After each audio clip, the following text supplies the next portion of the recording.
देखेंगे कि जो यूएस है उसने वेनेजुएला के ऊपर मिलिट्री डिप्लॉय कर दी है। रीजन क्या है, जहां भी यूएस को क्रूड ऑयल दिखता है वहीं पीछे पीछे यूएसए अपने हिसाब से ही चला जाता है। यहीं पर जो वेनेजुएला है पूरा वर्ल्ड का सबसे ज्यादा यहाँ पे क्रूड ऑयल मिलता है। लेकिन यहाँ पे जो डोनाल्ड ट्रंप है उन्होंने ये बताया है कि यहाँ पे जो ड्रग्स कार्टेल है बहुत ज्यादा है और वो जो ड्रग्स है वो यूएस में जा रहा है। यूएस की जो पॉपुलेशन है, जो यूथ है, उसको खराब कर रहा है। इसीलिए उन्होंने क्या किया है, जो कैरेबियन सी है उसमें मिलिट्री हो गए, सबमरीन हो गए, इन सबको डिप्लॉय कर दिया है। तो क्या है पूरा मैटर देखेंगे।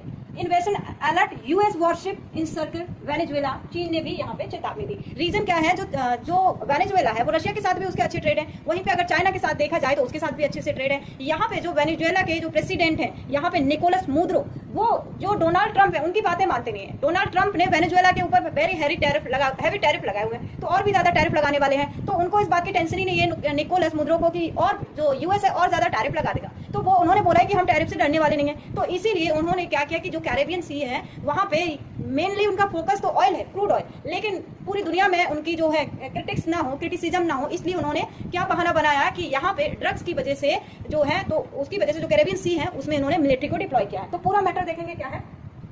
US and 8 worship south on anti cartel mission unsettling Venezuela. तो यहाँ पे यूएस ने सबमरीन भी भेज दिए हैं और भी अपने जो बड़े बड़े शिप हैं वो वहां पे जो वेनेजुएला है वहां पे सेंड कर दिए हैं। ठीक है, तो देखो पूरा ये जो वेनेजुएला है, ये जो मरीन शिप है और एरोप्लेन है, यहाँ पे बड़े बड़े जो यूएस के जहाज है, यहाँ पे शिप है, ये जो रडार में है ये डिटेक्ट नहीं हो पाते, तो यहाँ पे इसलिए मुश्किल हो जाती है। अब यहीं पे जो निकोलस मुद्रो है उन्होंने भी जो वेनेजुएला की मिलिट्री है उसको मोबिलाइज कर दिया है। ऑलराइट, तो ये जो जगह है वेनेजुएला की, यहाँ पे ड्रग कार्टेल तो है, लेकिन वो ये बोलते हैं कि ये सारे ड्रग कार्टेल यूएस में जाते हैं और फिर वहां पे ड्रग्स की सप्लाई करते हैं। तो आपको बता दें कि 1989 के बाद यहाँ पे जो पनामा है, पनामा पे इन्होंने इन्वेट किया था। ठीक है, 1989 में। तो यहाँ पे क्या हुआ था कि यूएस को भी उसके कॉन्सिक्वेंसेस देखने पड़े थे, वहां के जो लोग हैं उनको भी कॉन्सिक्वेंसेस देखने पड़े। तो अभी क्या है, ये जो कैरेबियन सी है यहाँ पे यूएस ने अपनी जो मिलिट्री है उसको डिप्लॉय किया, यहीं पे शिप को डिप्लॉय किया, मिलिट्री को डिप्लॉय किया। अब यहाँ पे आगे देखेंगे क्या है कि Venezuela deploy warship drone and cost at US naval squadron. अब यहाँ पे वेनेजुएला ने क्या किया है कि जो उनके ड्रोन वगैरह हैं उन सबको उन्होंने